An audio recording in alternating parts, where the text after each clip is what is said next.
All right, ladies and gentlemen, boys and girls, children of all ages. We are, back for another week of Just a Fan podcast. I was like, huh? Okay. North side, not south side, trust me. Anyway, I am quarter host, the NFL Encyclopedia, the Wildcat quarterback that runs this whole thing, Coach Williams. That direction is a defensive-minded guy. His harder than Ronnie Lott. Pando 316. Just now coming in. The real quarterback who runs this whole thing. Trish TV, what's up, man? What's good? What's good? Hey, and ladies and gentlemen, boys and girls, children of all ages, hey, thank you. We are at 200 subscribers, man. We are at 200 subscribers. We thank you all, and we appreciate y'all 100%, all right? As you all can see, what's up, everybody? How y'all doing? Thanks for coming on. As you can see by the title, we have a special guest for tonight's topics. We lost, unfortunately, Jim Brown a few days ago, and we'll be talking about the NFC South. But representing a fan who represents a team in the NFC South, the New Orleans Saints, Eric James is coming in. Big E from the 504. What's up, man? What's up? What's up? How y'all doing? Good. How about you? Man, I'm here. That's all I can tell you. All right. Yeah, we're doing good. What's up? All right, so, like I said, unfortunately, we have lost an icon. Let me just say, not just a GOAT, an icon, an NFL icon, legendary Cleveland Browns fullback, Jim Brown. When he retired, he was the all-time leading rusher in career yards and I believe touchdowns as well. Still the only back to average 100 yards per game in his career. He played 9 seasons, 4 of those, which was 12 games, and the other 5 seasons was 14 games. So watch this. How many seasons you said he played? He played 9 seasons. He made the Pro Bowl all 9 seasons. And he made all pro 8 of those seasons. And one of those seasons, I think he had like 1,800 yards for 14 games.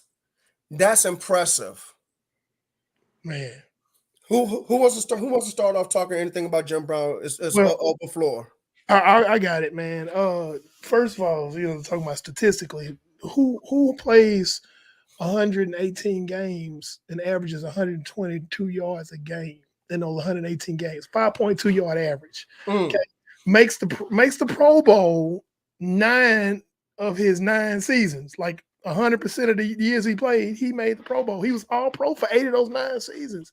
Like he was the epitome of, my dad used to talk about him all the time. And he would just say, Jim Brown just come in the huddle, say, give me the ball.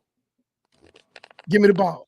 And we talking about an era where it was 3 yards in a cloud of dust, except for when, Jim Brown had the ball, it was 5 yards. In a cloud of dust. In a cloud of dust. So, yeah, man, he was an amazing player, but I want to speak more to not so much to what he did in football, which, granted, that was amazing, but what he did as far as a civil rights activist.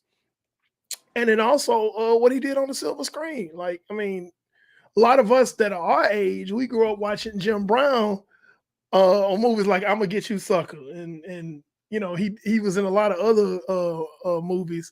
And a lot of times he played the bad guy. Sometimes he played the good guy. But, like, My favorite role he ever played was when he played the defensive coordinator on any given Sunday. Definitely. I was like, man, because he reminded me of some of my coaches in high school. Like, there's some of the lines in there I can't say on this podcast, but it was, it's like, coach, you're going to get a stroke. I don't get strokes, mother. I give them. I was in the theater like, yeah. I mean, it was amazing. Like he was going over something on the chalkboard, and he said, like, you're dumb enough. We made this simple enough. We made this real effing simple. And he threw the chalk down. And I was like, God. I said, I like his teaching method. I just, but I mean, it wasn't a stretch for him to play that role. Right, exactly. But that was my favorite Jim Brown role. We can talk about all day about what he did on the gridiron, but like his life was so much more than what he did on the gridiron. What he did in media, and then of course as a civil rights activist, and so much, he would be greatly missed. He had a full life, and he will be missed. So yeah, that's what I say about Jim Brown. Definitely. All right, who anybody else? Open floor. Yeah, I'll just add a little something real quick. First, going back prior to him being in the NFL, he was just a stalwart athlete. He was an All-American in lacrosse. They found out that he was the kicker as well as the running back at Syracuse. I mean, when you really think about it, in terms of the Black community, he's our Jim Thorpe. He kind of did a little bit of everything, and was good at it. And then when you think about him after his football career, when he's doing the acting and when he's doing the civil rights thing, you got to be a bad man to get the Crips and the Bloods to sit down to try to create a peace. Facts. So Jim Brown is an icon. It's kind of an injustice that he hasn't had an award named after him in these college or NFL ranks that I'm aware of. That is so true. I think it's time for him to get that kind of recognition. Even if it's the NFL Man of the Year, Jim Brown Man of the Year, that would be a great idea. But Jim Brown, again, just an icon. I just wanted to put those couple of 2 cents in on that. We lost a legend, man. Definitely. I was laughing at Antoine's comment about the routine that Richard Pryor did when he's talking about when he was freebasing, and Jim Brown was on him about, like, what you gonna do? About what, Jim? About that. What you gonna do? If you have not seen that routine where Richard Pryor talking about Jim Brown helped him get off of freebasing cocaine, it was like Jim Brown helped him with his rehab, because he was just like, he was a tough friend. He was a friend, but he's like, man, hey man, what you gonna do? But bad man. Yeah, he's a bad man. Like he said, man, you gotta listen to Jim when Jim say something, man. You can't just ignore Jim. Yeah, man. So yeah, man. Man. Yeah, Jim Brown will definitely a legend. Yeah, he'll definitely be missed. So let's get into the meat of things. As you know, we are running a series right now. We're in the second week of our series. Where we're going division by division. And we're talking about our predictions for each division based on what they've done in free agency, what they've done in the draft. And we're doing something different this year. We're going to have a guest that is a fan of one of the teams in the division that we're covering each show. So this week we're covering the NFC South. And right down below, I got my brother from another mother, Mr. Eric James from the 504. Obviously, if you know anything about the 504, you know that is New Orleans, Louisiana, which is basically its own state, because you got people that's from Louisiana, you got people that's from New Orleans. Am I lying, Eric? You right. Am I lying? I got apples and oranges to a lot of people, real talk. I got a bunch of friends from New Orleans, and they tell me that all the time. So he's here to represent the Saints, and we're going to be talking about the NFC South and our predictions for this coming season. So who that, baby? He the Who Dat Nation. We supposed to get a Falcons fan on, but then they found out that a Saints fan was coming on. They got scared, didn't come on. That sounds so true. That sounds so true. I'm starting mess tonight. I was hoping both of y'all been on. I would have popped the bowl of popcorn just sitting there. I would have done it. But yeah, So let's get into it. Who All wants right, to start? so all right, I'm gonna start this one off. And Eric, basically we just rank our teams 4 through 1 with our records. And we give our reasons why. So for me, number 4, and to me this should come as no surprise. It is and the only reason why they won the division last year was because the rest of the division just wasn't good enough. Um, the Tampa Bay Buccaneers. Look, they have the hardest strength of schedule in the division, of course, because of them winning the division. Um, they have to travel the ninth most in mileage in the NFL, and that's what happens when you're pretty much in the southeast corner. When it comes to rest, they in the negatives as far as net rest edge, which means that teams are going to have more days of rest than Tampa Bay throughout the season combined. Um, the entire NFC South plays the AFC South this year, the NFC North, and Tampa Bay plays Philly, at San Francisco, and at Buffalo. And I just see Tampa Bay in last place. The future Hall of Fame quarterback Tom Brady retired, and they replacing him with either Baker Mayfield or Kyle Trask, whoever ends up winning a starting job. So those are some reasons why I have them in 4th place. I got them in 4th place too, because pretty much everything that you said. Like when Tom Brady decided to retire and stay retired, and we realized that he wasn't playing this time, he was for real when he was hitting that retirement. Like, no, I'm for real. I'm finna retire. Because let's be honest, they got curb stomped by the Dallas Cowboys in the playoffs. Right. And Brady did not look like the TB12 in that particular game. And there was a bunch of people that argue me down, like, hey, hey man, we need to sign Brady, as a Niners fan. I'm like, y'all lost your mind. Y'all did not look at Tom Brady. He is not himself. No, not at all. Not just in that playoff game, but throughout the second half of the season on down. And so that they don't have him. And even if they had him, I still have them for because he's not who he is. I watched Kyle Trask play in high school. He went to Manville High School. We actually played against them at the school I taught at, and I'm just watching like we didn't win the game, but I'm like, what's the fuss about? Then I watched him play in Florida. I'm like, what's the fuss about? So, and we all know about Baker Mayfield. Baker Mayfield just does just enough to make people say, okay, well maybe Baker Mayfield's the answer. And then right when they give him the bag, I'm going to turn this ball over. You get an interception, and you get an interception, and you get an interception. And that don't bode well when you're playing against a defense like the Saints and an improving defense like the Panthers Falcons and the Panthers. So, yeah, man, that's 3 teams right there. Yeah, okay, we right here waiting to catch them interceptions. Yep. So, also, we're going to talk about offensive line for Tampa Bay. It's not the greatest in that division. No, they lost left tackle Donovan Smith. Yes. Yeah, man. I mean, who Michael Parsons owned him. Yeah.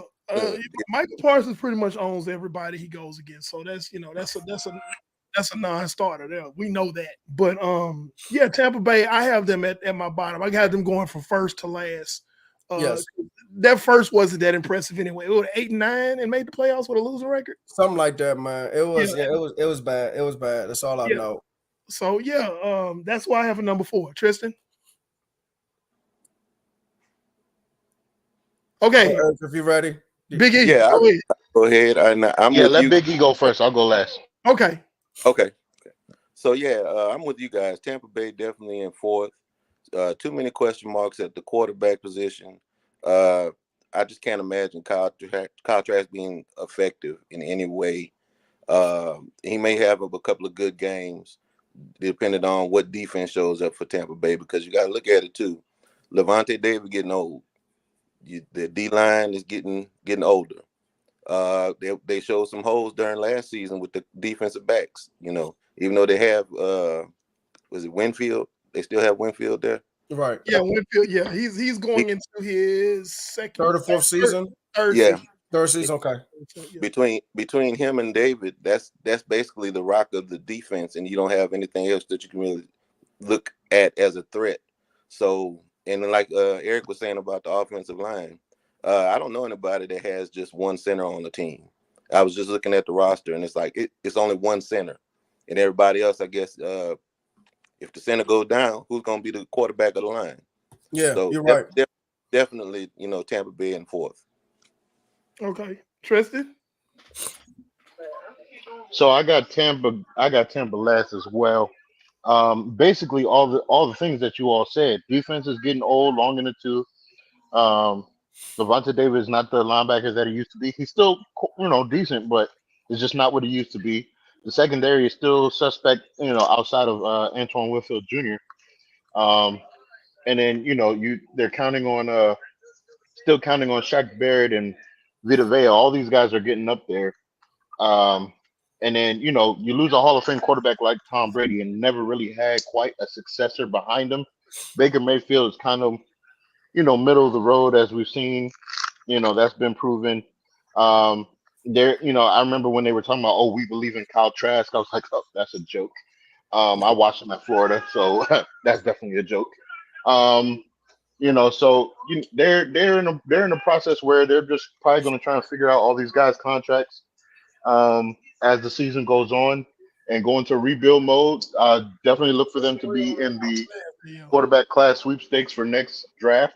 Definitely. It's a rich quarterback class, That and was a then we'll question. take it from there. And I That was, also don't think Todd Bowles can be the coach for that kind of team for them no, to repeat as a Super Bowl champion again.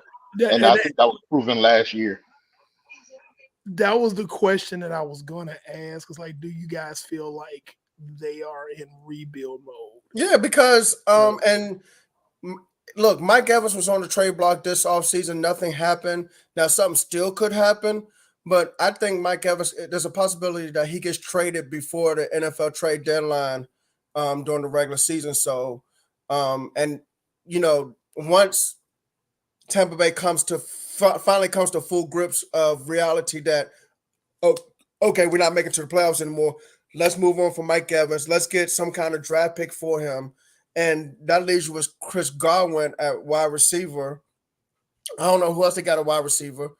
The defensive lineman they drafted this year, Cansey from Pittsburgh. I had a second round grade on him. People say he's another Aaron Donald. I don't see that, but he's in the 3-4 defense. He's 6'1", 280. If you gonna have him a 6'1", 280, 3-4 defensive end, he's lightweight. Okay. He has short arms. That means offensive tackles are just going to get into him, pause, and drive him back. Literally, Eric, they are going to just drive him 5 yards off the line of scrimmage. You're gonna ask Kansas at 280 to go up against offensive tackles that weigh 40 pounds, 40, 50 pounds heavier than him, and do that for 17 games? No. He'll get manhandled. Yeah. Yeah. And then also, you talk about 17 games, his body could break down. Yeah. It's not good. That was a bad draft pick by Tampa Bay, at least for this system. And that's one thing I don't like when I see teams knowing they run a certain system and they don't draft players that fit their system. They missed on that one. So yeah, I got Tampa Bay in fourth place. We all came to Consensus.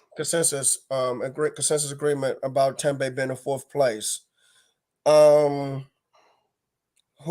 wants to start off for third place? I'll start because you started with the fourth place. So Okay. Did he freeze up? Yeah, I think he froze up. All right. I go again for third place. All right. I'm gonna be honest because I was looking at the schedule. I was kind of fighting this for a while as far as who I had in third place, but I think I just came to my senses at the end of the day because of better coaching staff or who's gonna be in second, who's gonna be in third. I have Atlanta in third place. Their strength of schedule is the easiest in the league, but they're not going to have a whole lot of rest in between games versus other teams. So I think that's a disadvantage for them. I like their offensive potential if they do everything correct, but I don't think it's enough. And I don't think their defense honestly is enough. I forgot one. I forgot they went to 3-4. Two, I think Grady Jarrett is out of position being a 3-4 defensive end. He's like Cassie, another short defensive lineman that's lightweight. Um, and I think he'll get pushed around, for 17 games. Grady Jarrett is old. They brought in Calais Campbell, but he's old. Even though he's a better fit. They don't have edge rushers to run a 3-4. They didn't address that in the draft. Yeah, like I said, I like the potential of Atlanta's offense because of what they can possibly do. I would run a lot of empty sets with the players they have, but other than that, I just can't see Atlanta doing much more than being in third place. Okay, so my third place. Can y'all hear me now? Yes, you good? Yeah. Can you hear me now? Okay. My third place is Carolina. Oh wow. Yeah. I don't think they're quite ready for prime time just yet. I think they can make a big leap the following season. Okay. But you still talk about a rookie quarterback that you about to throw in the mix. And very few rookie quarterbacks have been able to just, I'm here, see me in all my splendor, and do the thing. Even though this is a very winnable division, you had three teams that were 7-10 last year. So it was a three-way tie for second place. And I'm penciling it kind of like Tristan was talking about last week with a couple of teams. I'm penciling him in third because if Bryce Young winds up being who we think he is, then quite possibly he might be able to do a few things that fandangle his way in and out of what up, Titus? That fandangles his way to one more win over Atlanta. But I feel like Atlanta's a little bit more ready for prime time than Carolina, and I'm talking about 2 and 2A. They that close. They not like, hey, this is Carolina, this is Atlanta. I'm talking about this Carolina, this Atlanta, like that. So my 3 is Carolina. So you said you had Atlanta for your 3, Brandon? Yes, because I don't see like I said, I love the offensive potential. And like I said, I believe they should run some empty sets because you have Drake London at wide receiver. Kyle Pitts is a big wide receiver who I think you can line up in isolation, 3-by-1 formations, 4-by-1 formations, even. If you're talking about lining up BJ Robinson at wide receiver at times, I don't see why not. Cordell Patterson is a running back wide receiver hybrid. You can create some mismatches if you can scheme it in empty sets, and if you put some of those guys, like I said, on isolation routes, 3-by-1, 4-by-1, you can do some damage. But I don't like their defense because if you're gonna run a 3-4, one, you need a nose tackle. Two, Grady Jarrett to me is too small to be a 3-4 defensive end. Just like I said about Cansey, you don't have edge rushers. I do like their 2 corners in Terrell and Okuda, and they brought in, I think, base at safety, which is good, but the front 7 is not enough for me, so I got them in third. Big E, you want to go next for third? Sure. And I'm kind of like, this was a hard, really, really hard decision. For one, both of them went shopping in New Orleans for some free agents that were kind of questionable on the Saints roster last year as well. I think out of that group, Caden Ellis was probably the best free agent to leave New Orleans off that defense because he made some huge leaps over the past couple of seasons with the Saints. But if I had to choose between those two, I'm choosing Atlanta for third. And it has nothing to do with my bias against Atlanta, which I admit I have one. But being from just a fan of the sport itself, they didn't rejuvenate their defense enough. And in addition to that, I think Desmond Ridder, he's not quite ready. I think he needs another year, maybe two, before he's ready. They've got weapons around him, especially with them drafting Bijan Robinson. I think that's going to be a huge factor, and they'll be an offensive threat comparable to the old Atlanta days when they were running the old run and shoot with Glanville. I think they'll have that potential, but they don't have the right quarterback in place, at least not yet. I think Desmond Ridder can get there because it's comparable to what they were kind of doing in Cincinnati, but the maturation to the NFL game with that style may not be right at least for this season. So I'm going with Atlanta for 3. Okay. Trish, you ready? Yeah, I got Atlanta at 3. Actually, some of the reasons is Big E. I think Desmond Ritter still needs development time. But what I think what the Falcons are showing is that they are willing to wait for him to develop. So they're going to fix everything else while he's on that rookie contract, fix everything else around him, and hope that he pans out to be what he was in Cincinnati. If they can get him to play the way he played in Cincinnati, the Falcons are going to be on the same. And so it was almost enough to move me to 2. But the reason why I didn't move him to 2 is because I don't know what their pass rush is going to look like. I don't know. They did make some moves in their secondary, but your front 7 is questionable. Your linebackers are questionable. Your defensive line is questionable. So I just don't know how that's going to pan out. So you're basically looking for that offense to somewhat kind of keep the pace and scoring because you got Kyle Pitts, you got what's the wide receiver they got picked up last year? What's the rookie? Drake London. Greg London. You got Kyle Pitts, who I think is a oversized wide receiver, but y'all gonna say tight end. That's fine. I just think he's an oversized wide receiver. I didn't say tight end. I said big wide receiver. No, I'm not you. I'm talking about the general public. Oh yeah, okay, got you. And I ain't seen him put his hand in the dirt and block anybody yet. But I'll leave that alone. And the offensive line is okay. And then you got Bijan Robinson, who, according to everything everybody's saying, he's supposed to be the new LaDainian Tomlinson. So we'll see how that pans out. I still feel like he was drafted too high. I think he was drafted too high as well. I don't think as great as he was as in Texas, and normally Texas running backs do pretty well in the league. Yes. But I still think it was still a little too high. I would have preferred him being in the 20s. The fact that the Falcons were so aggressive at that, as far as to try to trade back up to get him as well, gives me cause to pause on that. But hey, like I said, I ain't the one that's paying the money for it. So hopefully it pans out for them. But it's just too many question marks for the defensive side of the ball in a division with the Saints, where you got to see. We don't know what Michael Thomas will look like for New Orleans, but Chris Olave was a stud. Got Alvin Kamara.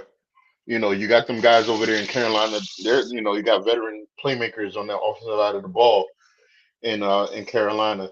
And Mike Evans is still that guy. I know he's getting a little long in the tooth, but Mike Evans is still that guy. So you're in a division where you got some players that can hurt you. And if you don't have the defense to, withstand the blows, you're asking a lot of your young quarterback to, kind of keep pace. So that's why I have the Falcons at 3. All right. All right, so everyone except for Pando has Atlanta at 3. Pando has Carolina at 3. Everybody came up with good reasons, but Carolina is who I have at number 2. And like I said, I fought it hard because Carolina, the 3 games that separate them, because the Falcons play the Jets, Arizona, and Washington. I'm not saying there's a win all 3 games. Of course not the Jets, but Arizona, Washington. But in Carolina, I mean, look, they play Miami, they play Seattle, they play Dallas, so that's tough. But I like Carolina's coaching staff. I know they just try. I know this is the first year together, but they have three guys who knows quarterbacks, and so I think that bodes well for Bryce Young. Bryce Young may struggle in the beginning, and that's fine. But I think towards the end of the season, we're going to start seeing more flashes, more glimpses of what he could potentially be in the future. Um, Defensively, um, let me say this: D'Angelo Hall is on staff as assistant DB's coach. I see him as a defensive coordinator in the future. Um, they have Dom Capers on defensive staff as well. But the defensive coordinator came over from Denver, and Denver defense was not the reason why they were not good last year. It was Nathaniel Hackett, Russell Wilson, that offense. So I expect Brian Burns to get a lot of sacks. Um, they run Vic Fangio's cover scheme. And going back to the offense, like Trishan said, they have some veteran receivers to throw the ball to. They don't have a stud receiver, but they do have veterans who he can throw the football to and get some completions, get some first downs. And that's going to be great for his development. Next year, they got a left tackle, Ikwamu, last year. So now go get your wide receiver next offseason, and you should be ready to go moving forward. So my question is basically, and since we segueing into who our number 2 team is, and for me it's Atlanta, Okay. is going back to Carolina. I'm like, who's running the ball in Carolina? That's who's the running back in Carolina? Who the running backs in Carolina? So they have two of them. They have Miles Sanders, and they got that boy Hubbard, who is not bad. Chuba Hubbard. Chuba Hubbard, yes. Chuba Hubbard's not bad. So I think with that rotation, I think that's solid enough. And with veteran receivers, they're not going to put the ball 100% Bryce Young's hands. They got to run the ball to protect. They're gonna run the ball. I think they'll be successful enough running the ball. They'll get their first downs, and they'll do just enough to be in second place. Because, like I said, I think it's going to come. I think the coaching staff is going to have them overachieving. Because if it was some Wade Phillips coaching staff, if it was some North Turner coaching staff, then I probably have them in third place. But I think I think I can put more trust in this coaching staff than I would if it was not everyone, not all of them, but just a couple more coaching staffs. So I think that was the difference for me. And see, my thing with Carolina, and I'm kind of hanging on Carolina, is like, yeah, we have all these coaches that know quarterbacks, but a lot of times too many cooks in the kitchen can spoil some things. So that's a concern for me. Now, the reason why I have Atlanta as my number 2 team is that Desmond Ritter's going to be a quarterback. He's young, but we know that Atlanta is going to be able to run the ball. We know that. I'm more convinced that Atlanta's gonna have the ability to run the ball than Carolina's gonna have the ability to run the ball. You know what I'm saying? So that's the thing for me. And I understand what you say about Atlanta's defense and everything, but if they call the plays right and run the ball and work off a play action of Drake Jackson and Pitts, they can put a lot of points up. And they're gonna need to, because you're absolutely right. I'm not at all sitting up here disagreeing with you about Atlanta's defense is suspect. But I think they can put up enough points where they can win a couple of more games over Carolina. And I mean, when I say thin margin between Carolina and Atlanta, I mean razor thin. Look. I mentioned when I first mentioned number 3. I had a hard time. I was fighting that, but and like I said, Carolina has the harder of the 3 teams with the combination of Miami, Seattle, and Dallas versus Jets, Arizona, Washington. But I just think coaching for Carolina, just might be enough, not just on offense, but also on defense. Okay. So yeah, I got Atlanta for my two. Okay. Eric, what do you got? I got Carolina at 2. And if you really pay attention to the moves that they've made this offseason, they're setting up for an awesome clock managing team. They've got the grimy grinders at running back with Miles Sanders and Chuba Hubbard. And when you think about it, if Bryce Young goes out there and he proves that he's really not ready, you got a game manager in Andy Dalton that you just got from the Saints. Now he did some good management things while he was with the Saints, but he made some bad decisions too. But if you want to be kept in games and you want to manage, Andy Dalton did that. Andy Dalton did that in Cincinnati. Andy Dalton did that in Dallas. So you're prepared to grind out and milk that clock so that you don't have the other team getting all these opportunities to score on your defense. Which with the defense they have, any team is going to struggle against that defense. That's a solid defense on paper. It's solid. Brian Burns, solid. I mean, you really, it's really hard to pinpoint severe weaknesses on Carolina's defense. I'm gonna throw something at you, Eric. When you mentioned Carolina's defense and Andy Dalton, let's say he ends up starting. The Saints last year had a great defense, Yeah, and Andy Dalton was a starter, and it didn't help them. it didn't. It It didn't. didn't help. I mean, it was like so that's why, and I really, Andy Dalton's there because he's a veteran presence there, but I really Right. feel like they're gonna be high on Bryce Young, and Andy Dalton to be the two, and Matt Corral need to sit down and be quiet somewhere and go ahead and be the third quarterback. He get to dress on game days Yes, indeed.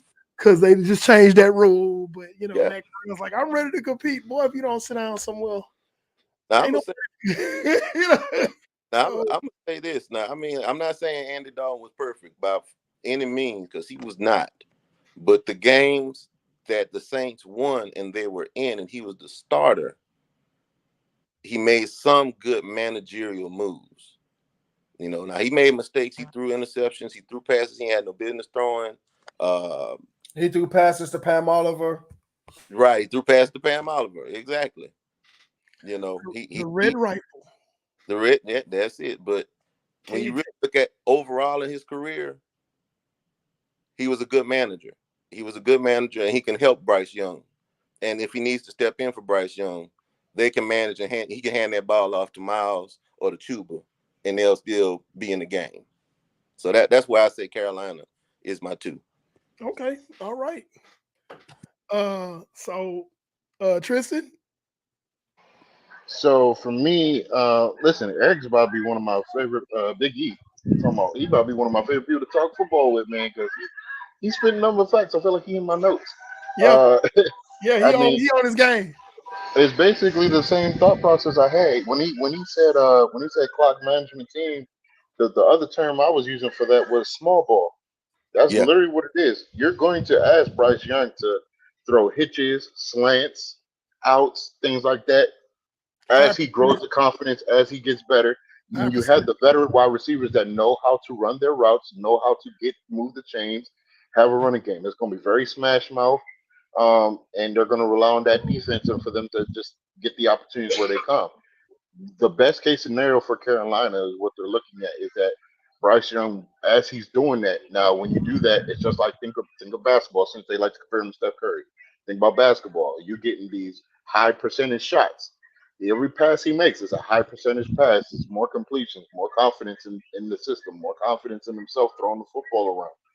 Then as the season progresses, I wouldn't be surprised then they start letting it fly and things like that. So what Brandon's saying is also correct.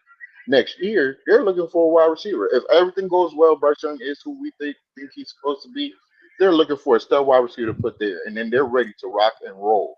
So that's why I have them at number 2 because with that coaching staff, I think they are going into the season with that ideas. We're not going to ask him to throw 50-yard bombs and all this stuff all over the yard.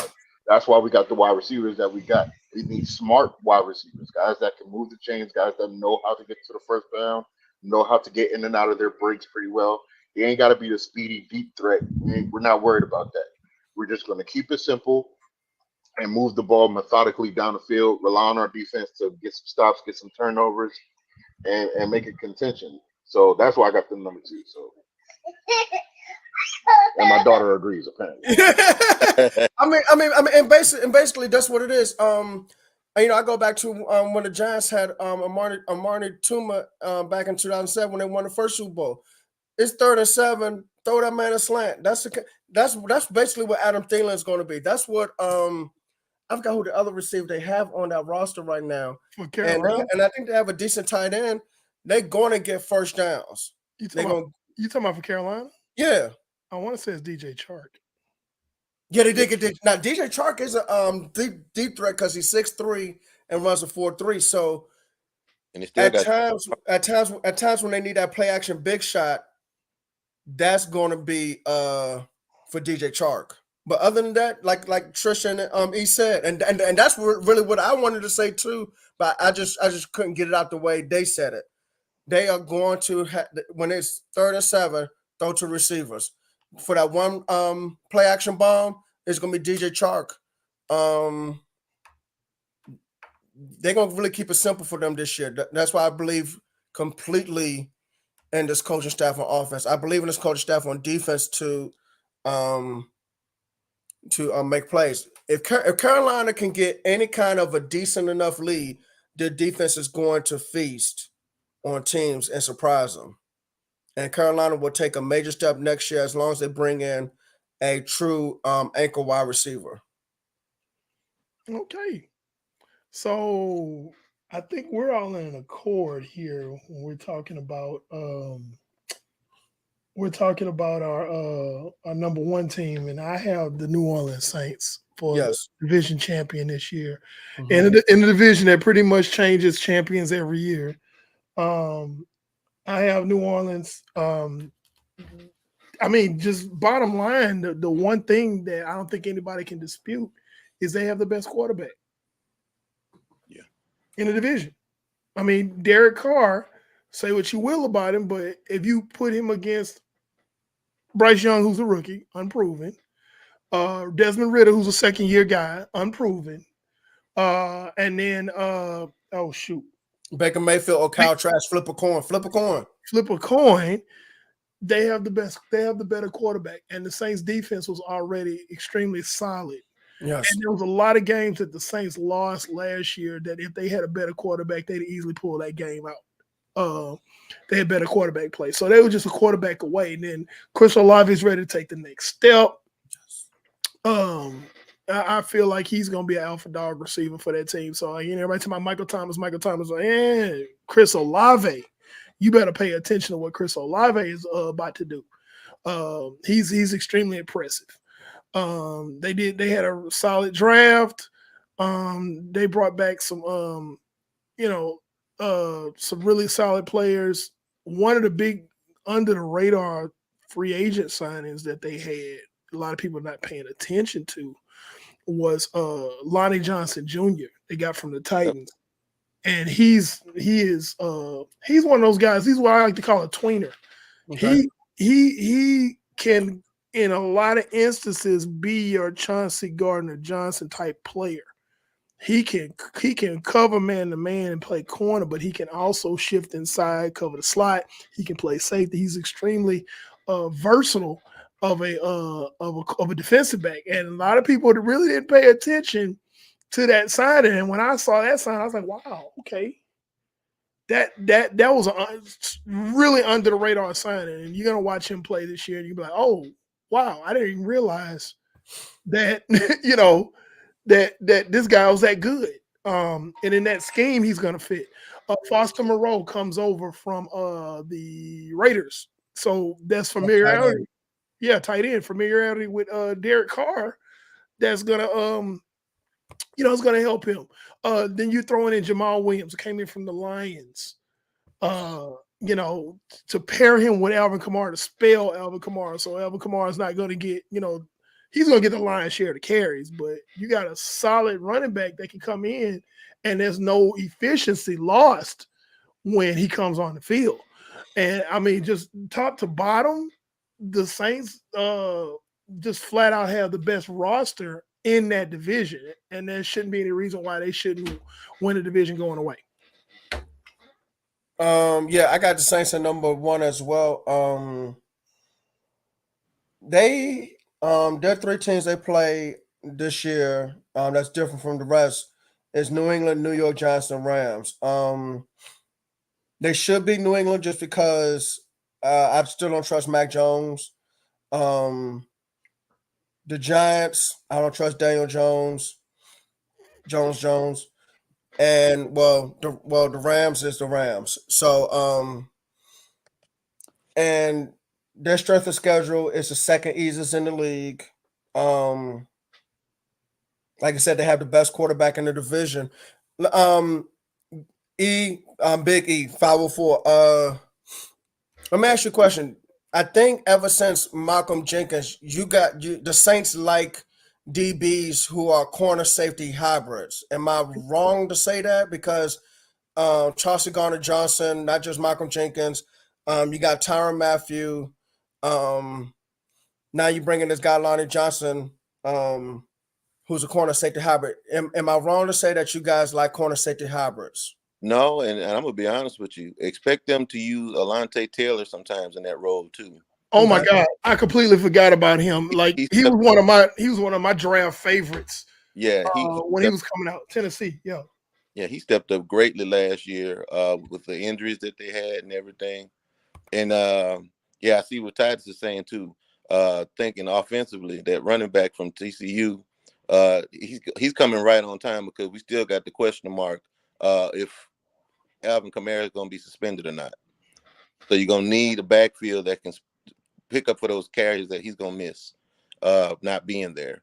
But definitely with Alontae Taylor, that when you really think about it, even when they get ready to cut before the season starts, they're going to have starting potential on this practice squad, just what's on paper. From the wide receiver room to the defensive backs. The only question mark that I honestly have for the Saints is linebacker. You've got Demario Davis. You've got Pete Werner. Who's next? You got to have a little bit more to have a good rotation in that linebacker. Yeah, you do. And Demario Davis is 34, 35 years old. Am I wrong? Yeah, that's up there. Yeah. So yeah, now I get what you're saying at the linebacker. You do need rotation because you're going 17 games now, and I'm not saying offense lineman go get you linebackers easily, but it just always helps, especially when you go up against teams who run more of a base offense. When I say base offense, I mean like 12 personnel, 21 personnel, 22 personnel. Now luckily they don't play San Francisco, so that's not a. I'm not saying San Francisco is only a base offensive team, but they have George Kittle, they have Kyle Juszczyk.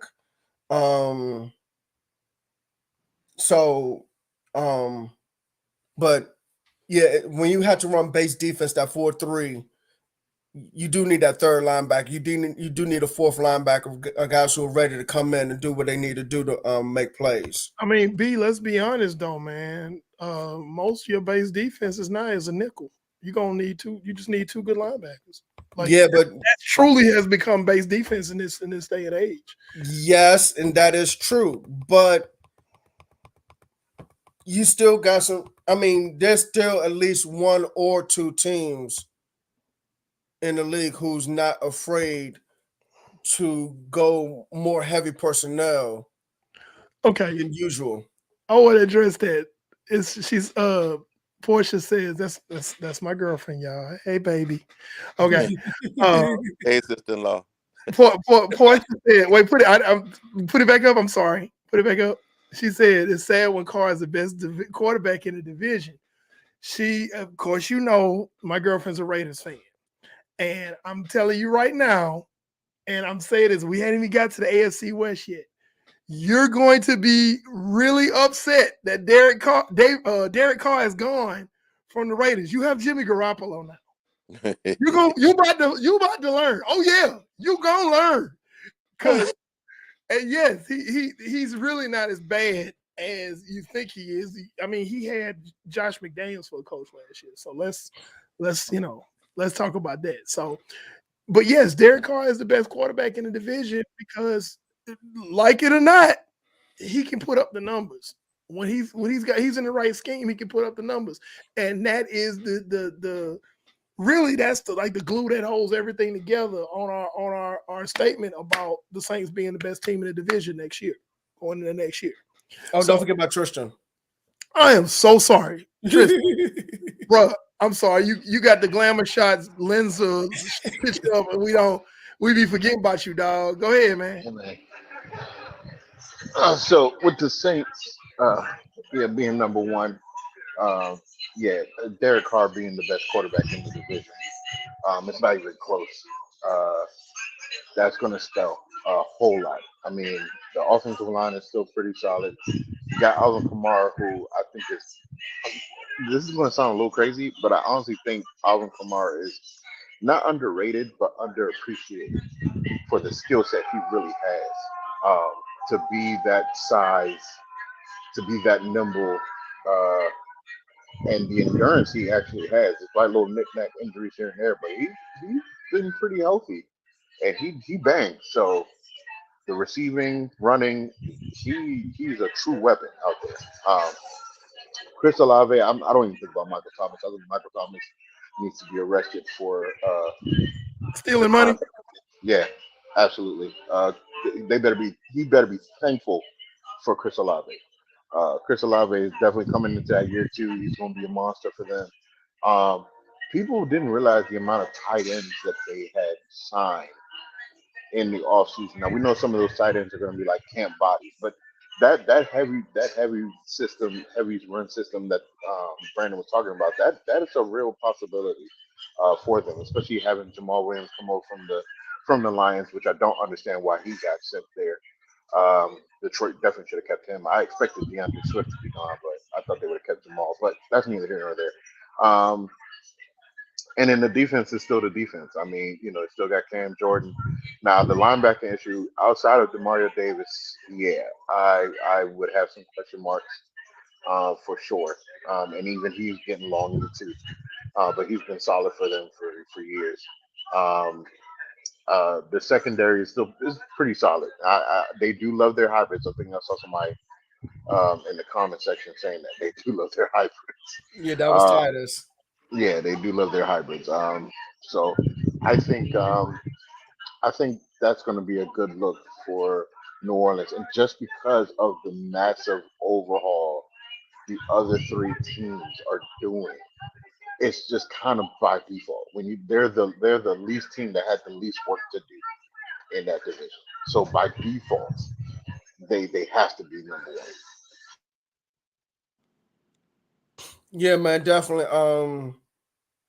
Yeah, the Saints road to winning that division title is clearly the easiest. Like you said, they have the least amount of work to do from last season. Um, so they will probably have the third or fourth seed in the conference playoffs. We'll see what that looks like when they get to the playoffs. But Eric, you like Panda, you look like you have a question or a statement. No, I think if they win the division, I think you're right. They'll probably be the 4 seeds. I still don't think the South is ready to jump out yet and be like one of the dominant divisions, but I do feel like the Saints will win that division, Right. and they'll be the only team coming out of that division Yes. into the playoffs. Yes. They will make the playoffs this season. That's my prediction. And stranger things have happened. They could just blow up, and we were like, wait, the Saints are back. It's like they back. You're gonna hit a whole lot of who that. So I'm just telling you, prepare yourself for it. If they do already anything better than what I'm looking at 9-8. And making the playoffs, 4 seed in the NFC playoffs. That's my prediction. So yeah, about 9-8. Yeah. Yeah, man. Go ahead. No, I was gonna say I'm gonna add to that because I was gonna say 10-9 wins definitely for New Orleans, and I would even put money on it to say that Carolina gets a wild card. Ooh. You know what? I gotta get 504. Hey, guess what? Hold on. 504. E 504. Hey, look. Be honest with you, I can't even fight you. No, I'm Yeah. serious. I cannot fight you. And look, hold on. Give me a second, because I already got notepad and pen here. Okay, so I can't fight you. And this is in no order whatsoever. So I'm just naming teams. I got Dallas, Philly, San Fran. Okay, Detroit. That's what I four. got. Hold on, New Orleans. So that's 5 teams. Like I said, there's no order whatsoever. I'm just spitting out. Okay, Right. This is who Carolina will have to compete with: Seattle, New York Giants, Minnesota, and I feel like, do I want to throw Washington there? You could. You could because of the defense along Right. with the Right. Okay, I throw Yeah. Washington there. So Washington, and I'm gonna stop with Washington, and I'm gonna say Carolina, and maybe I throw Atlanta in there just for giggles. I'm not mad at you, 504. I'm not. I like Seattle better than Carolina though. I'm sorry. No, I do too. And But I like Washington better than Carolina. I don't know about that. Man, listen, I'm trying to tell y'all. I'm trying to tell you, as a Washington fan, do not underestimate this kid, Sam Howell. That's all I'm gonna say. That's why I said I like. I'm not That's why I said I underestimating like him. Washington. Yeah. I could see, and spoiler alert, preview alert, I could see 3 teams going into the playoffs from the NFC East this year. I can see that. Yeah. I can see that. I can see that. And I can see 2 coming out the West. 2 out the West, 3 out the East. That's 5 knocked out right there. New Orleans gonna win there. That's 6. And Detroit gonna win there, so 7. And then Detroit. There you go. That's why when you say Carolina, like, I don't know, dog. But the thing is though, I can't fight him because even though I might like Seattle, I still got concern of Geno Smith. Geno, but he gonna do enough to get them with that defense. He gonna do enough to get in the playoffs, and then they gonna get curb stomped by San Francisco again, or somebody like that, or they have to go to Dallas and get curb stomped, provided Dak don't throw a bunch of interceptions. It could be an interception fest between Geno and Dak. I don't know. It's whoever got the least amount of interceptions in that playoff game. And then and then you have the Giants, who I don't trust Daniel Jones. You can't trust Daniel Jones. Minnesota. I don't trust Kirk Cousins either. That's Thank you. I just said Minnesota. And look. I don't think Minnesota's done enough in the NFC North. Minnesota has done nothing this offseason. No, I'm with you on that. I absolutely agree with you on that. I don't have New York, and I don't have Minnesota. But I'm gonna put a little respect on Seattle's name because of how well they can draft. Like, I mean, now they do draft well. I will give you that. My only gripe with Seattle, is Geno Smith. Is Geno Smith. Yeah. That's it. And my thing is, yes, you have a head coach. Yes, you can draft well. Your roster is coming together. I like that, but Geno Smith is just, he gonna do enough to get them in, and then they gonna collapse. That's what's gonna happen. Because if they run into the buzzsaw that is either Philly, San Francisco, or Dallas, they're gonna lose because they're gonna have to go on the road that first round. Yeah. They're gonna have to go on the road. If they go to Santa Clara, if they go to Arlington, or if they go to Philly, they coming home. But they gonna get in. Get in. The way y'all feel about Geno Smith is how I feel about Jared Goff. Hey, you know what? I'm gonna say this too. And oh my goodness, man, you got. Well, I'm not making predict. Well, I did say Detroit's winning the division. Yeah, woo, spoiler alert. I know all these spoiler alerts, man. All these spoiler alerts. You guys we're talking, but hey, I love it. Jared Goff let me say this real quick, and I'm giving this away already. Jared Goff is performing well because of that ground game that they have in Detroit, because of him being able to stay so great at play action. But if you take away his ground game, and it was established in the Super Bowl, Jared Goff asked to drop back and pass constantly is not good news for Detroit. Right. Detroit probably will win. I mean, in my opinion, will win the division. But teams are going to have to really start studying the tape and saying, hey, Jared Goff is still Jared Goff. Let's take away the ground game. Let's force him to throw the football, and let's force him to make errors. And if that's the case, yeah, Detroit may win the division, but they're not going to go far, and they might get smoked a lot worse than they should. Oh no, I'm not. I'm not finna sit up here and say that Detroit is gonna do this, that, and the third. But I am gonna say I'm with you. I say they're going to. We've watched the progression of Detroit over the last two seasons. Definitely. This is the natural step in their progression next year, and that's to be a wild card team. That's the next step. That's the next natural step. So, and we really going off. We really did, man. We really going off the rails because we giving previews our next shows that are coming up. That's good. If you want to see more or talk about this, we're gonna bring it up. So, and that's a good way to close the show out, guys. Yeah, man. Hey, look, ladies and gentlemen, boys and girls, we got 6 more six more shows like this. Trust me, when you gonna get deep thoughts, intelligent thoughts of football talk and football knowledge, man. This is what we bring. This is why we Just a Fan podcast, man, because we just spit real knowledge, man. We really do. 504, thank you for being on our show. We are currently live on YouTube. Thank you for the more than 200 subscribers on the YouTube channel. We're also live on Facebook and Twitter. You can follow us on Facebook, Twitter, TikTok, and Instagram. You can listen to us on Google, Spotify, and Apple Podcasts. Next week we'll be covering the AFC East. We have a Miami Dolphins content creator coming on. I got a little hook. I got a couple connections here and there, just a little bit. I got a little bit of connections. Go ahead, baby.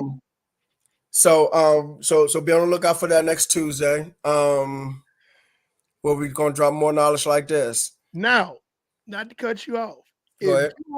if you are an AFC East fan, Patriots, Buffalo or Jets, or even Dolphins again, or another Dolphins fan, and you want to come on and talk AFC East, hit us up. Carolina could be last year's version of Detroit. I disagree. I think it's Houston. Houston is last year's version of Detroit. I think Carolina could be 2021 version. Yeah, go back Detroit. a year. Yeah, they're not quite ready for prime time. But anyway, like I was saying, if you are a fan of the AFC East, Patriots, Bills, Jets, or another Dolphins fan, and you want to be part of our show, part of our broadcast, just like my brother Eric here. Oh, pointing the wrong way. Wait, there we go. There Just you like go. Eric right there. Okay. You want to be part of the show? You are welcome. Hit us up in the inbox on Facebook. Hit us up on the inbox on TikTok or Instagram. Say, hey, I want to be part of the show.